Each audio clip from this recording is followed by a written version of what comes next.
At the beginning of the film, we see a car driving through a forest. Inside are three friends, Chris, Daniel, and Elisa, heading to the forests of Georgia for a hiking trip. On the way, Daniel pulls over to take a toilet break.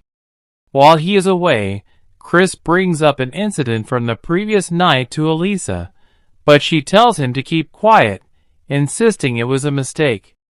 They continue their journey and eventually stop at a spot in the forest to begin their hike.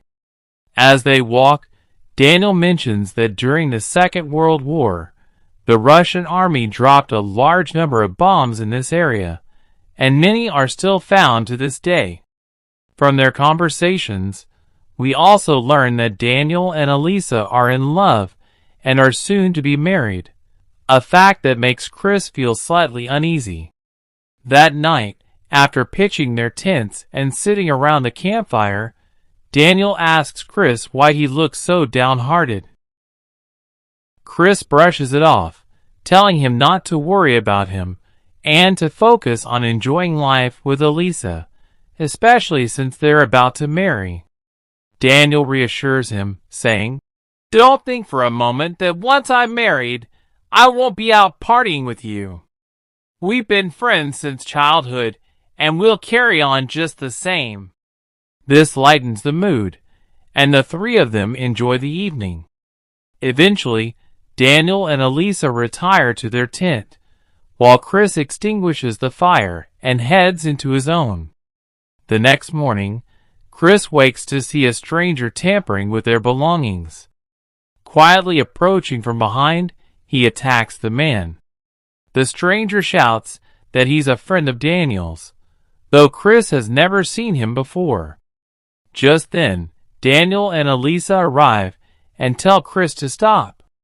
Chris apologizes to the man, who introduces himself as Davy. Daniel explains that he had invited Davy to take photographs of them. Davy then asks them all to stand in front of some bushes so he can get a group shot. They follow his lead and take their positions. But then Davy notices something under Chris's feet. Alarmed, he tells everyone not to move and warns Chris to stay perfectly still, because his foot is resting on a bomb. Daniel inspects it and confirms it's a landmine. If Chris shifts his foot even slightly, it will detonate. The three of them are terrified. Davy urges everyone to stay calm, saying they'll quickly think of a way to handle the situation and get help. She refuses, saying they cannot fully trust the pin yet, and decides to first dig a hole. She begins digging when, at that moment, a hunter appears with his dog and spots Elisa and Chris. His dog lunges at Elisa, but he manages to pull it back. The hunter then points his gun at them. Elisa tries to explain that her friend's foot is on a landmine. She tells him they had come here for a hiking trip but are now trapped. However, the hunter assumes they are trying to bury someone they have killed. When Elisa asks for help, he gradually starts to believe that they truly are in trouble. Elisa then asks if he can help her dig a hole, and the hunter agrees. The hunter's name is Elia. He asks Elisa how they ended up in such a situation. Elisa tries to hide the truth, but he tells her to be completely honest or he will not help her, and starts to walk away. At that point, Elisa admits that she and Chris had slept together, and that her husband had planned all of this to take revenge. Elia then asks what he would get in return for helping them. Elisa offers him all her belongings. Delighted, he rushes to check her bag and finds a pair of panties. Looking at them, he tells Elisa he wants the pair she is currently wearing. He then attempts to force himself on her. Chris intervenes, telling him to stop, and offers him the $300 he has. But Elia refuses, saying he does not want money, only what he asked for. Unless she gives it to him, he will not leave. Reluctantly, Elisa agrees. As she goes to remove them, he stops her and says she must take them off right there and hand them to him. Seeing this as her only chance to get help, she agrees. Elia then begins digging the hole to help Chris. But in her bag, he hears a sound from a radio. In fact, it is a radiophone. Seeing this, Elisa begs him to let her use it so she can call for help. But again, the hunter asks what he will get in return.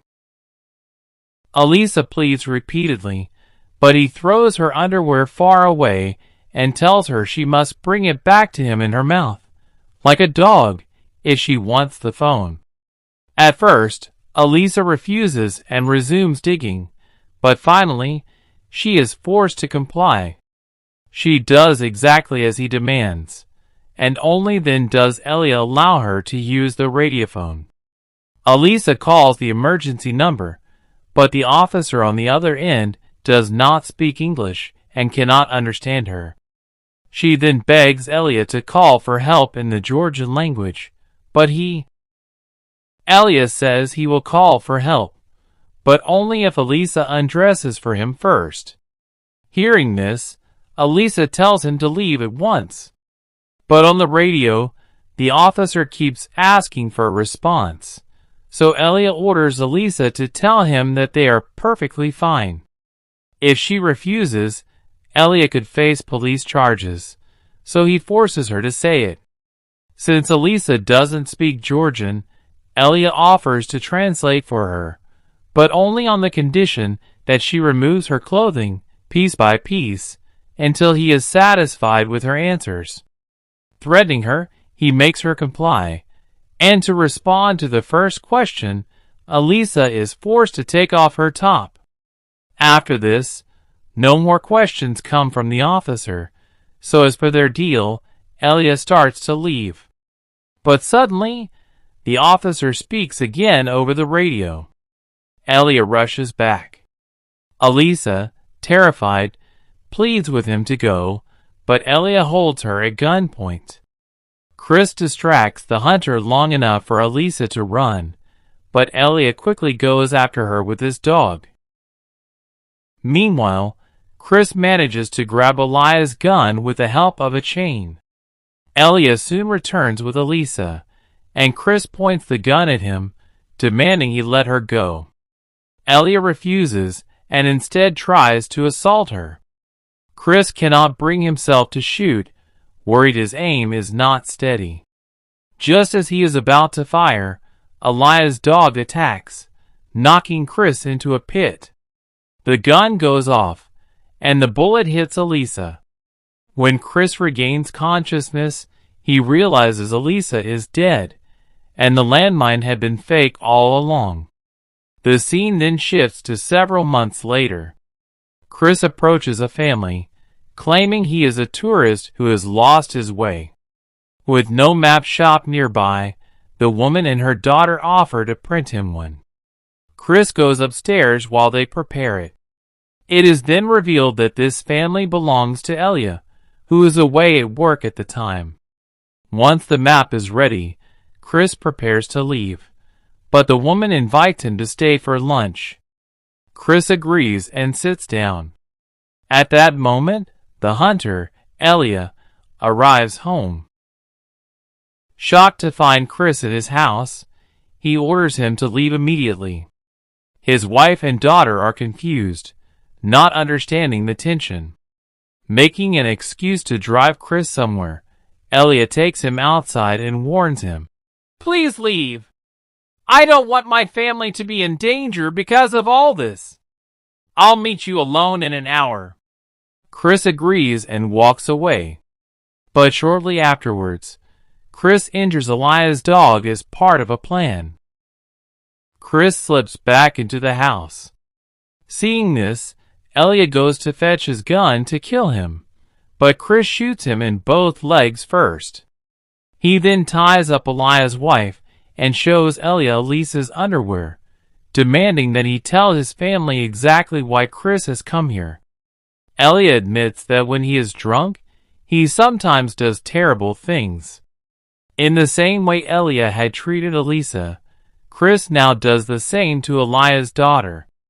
Afterwards, Chris places a single random bullet in his gun and tells Eliah's daughter to undress. He warns her that if she complies before the bullet is fired, she will survive. Terrified, the girl is forced to take off her clothes, but in the very first round, the gun fires and kills her. Realizing what he has done, Chris is struck with horror. He understands that in his rage, he has gone too far. Overcome with guilt, he breaks down in tears. In this way, Chris, despite once being a good man, becomes a bad one. And with this scene, the film comes to an end. So, friends, what do you think? Was Chris right to take his revenge in this way, or was what he did utterly wrong? Let us know in the comments below. And if you'd like to see more videos like this, please comment and tell us. We'll meet you again soon.